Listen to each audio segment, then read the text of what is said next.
This is a weekly test of the NOAA Weather Radio Warning Device.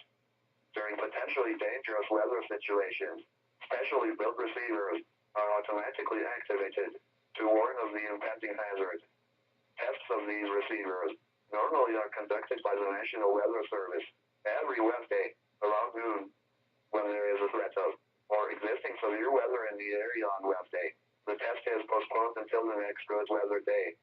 The warning alarm transmitted over this and other NOAA radio stations in southern Wisconsin will normally be activated for watches and warnings that affect the following Wisconsin counties: Richland, Vernon, Adams, Juneau, Marquette, Waushara, Winnebago, Calumet, Manitowoc, Sauk, Columbia, Green Lake, Fond du Lac, Sheboygan, Dodge, Washington, Ozaukee, Iowa, Dane, Jefferson, Waukesha, Milwaukee, Lafayette, Greene, Rock, Walworth, Racine, and Kenosha, and the following Illinois counties: Stevenson, Boone, Winnebago, McHenry, and Lake, and all adjacent coastal waters of Lake Michigan.